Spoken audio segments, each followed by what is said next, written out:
Hello and welcome to this video. My name is Kaiman, and in this video I would like to talk about how to apply for scholarships, and specifically I would like to focus on the strategies and tips and tricks for you to use in your application form. So to give you a big idea of how the scholarship process works, you first have to find a lot of source of scholarships such as Shell, Petronas, Genting, or the banks like CIMB and banks.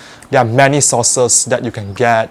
Just go and Google and search scholarship in Malaysia and you get a lot of choice to choose for the scholarships. After you got all the sources, next thing is to apply. It may seem like a very easy process, just fill up your name, your qualifications, and that's it. But it is not. That's not only you who are only submitting the application forms. There may be hundreds or even thousands of candidates who are looking for that scholarship. In order for you to stand out from the crowd, you have to put some extra work on your application form. And this is a video about it. So the paper that I'm holding right now is the application forms that I submitted way back 1 year ago to apply my scholarships, and I figured out that this video I would like to share some of the things that I've learned during my applications of scholarship process so that you can learn from here. First thing first, your application form must be neat. This application form represents who you are. This is the way you make your first impressions to the reviewers of telling who you are. You are an organized person. You are a person who care about these scholarships. This paper will tell the story to the reviewer. Normally, your application form came in PDF format so that you download the PDF and then you handwritten fill in the form. But here, I would like to suggest you not to do that, but straight away install the PDF editor software so that you can straight away use your computer to type in all the informations that requires you to fill out in the application form. So this is a way that I found that can solve my problems because I have bad handwriting. So when you have bad handwritings and your paper is not neat enough, the interviewer or the reviewer might not even want to review your application form. Then you lose your opportunity. So it's very important to make your paper, your application form as neat as possible so that you stand the chance to go for the third stage. And one minor thing I would like to mention here, in your application forms, they will require you to put your results, your SPM result and STPM results in the form. So put it in ascending order. So let's say your result, you have A plus, A minus, A, put it in ascending order so that the reviewer are able to easily track your results, and it is your reviewer job. And the next thing I wanted to talk about is one of the slots that require you to put your qualifications and also awards. So I remember at that time I don't even know what to put in this slot, but right now a few examples that I put in it is the Neatness, the General Certificates of Education Ordinary Level. Let me show you the example. This one, that you get from your SPM English, that you have this cert, you can put it in the qualification or award that department. And also if you have Dean Award, you can put it in as well.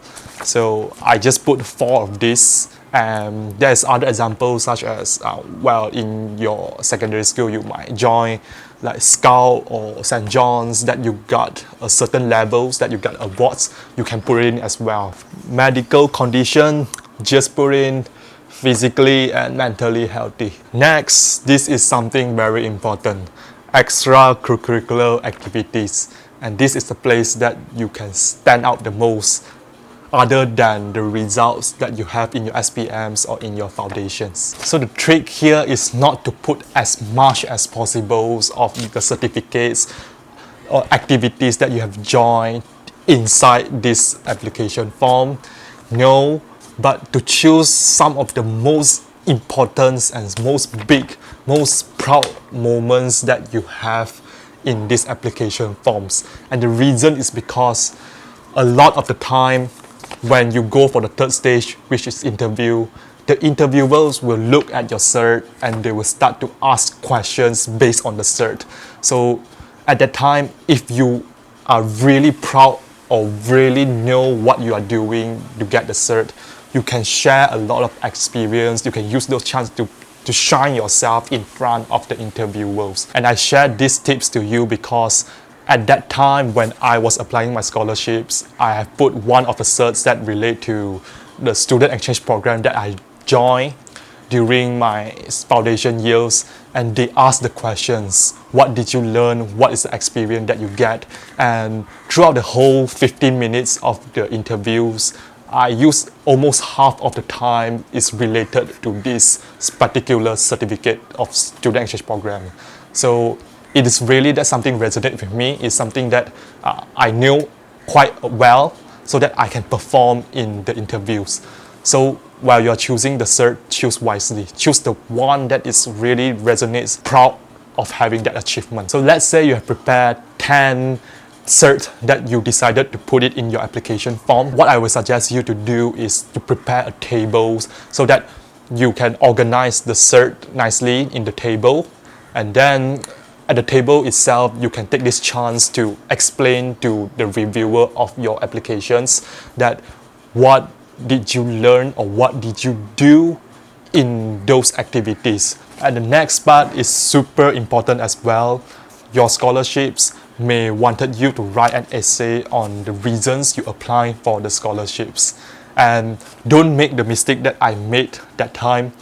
I remember that time I wrote, because of my family background it's not that good, I require some funds to sponsor me for my tertiary educations in college. This is not the right answer that you should give them. When they ask you the reasons for applying, they are asking your credibility. They want to know why you deserve that scholarships. This is a place that you show them who you are, you show them your strength, and let them know you better. And this is also a place that you can utilize to strengthen the points that you made in your co-curricular activities. You use back in this essay so that you say what you have learned and throughout the process of joining the activities, and also how it changed your perspective, how you grow during the process. So with all the tips that I've given to improve your application form for your scholarship, I believe that it's able for you to raise up your game and also to stand out the crowd. So I hope this video is helpful to your application process. I really hope that you are able to get what you want to have. Good luck for applying scholarships, and if you want to know more about the interviews, tips and tricks, be sure to stay tuned for my channel, subscribe, like this video. Thank you so much for watching, and see you in my next video. Bye bye.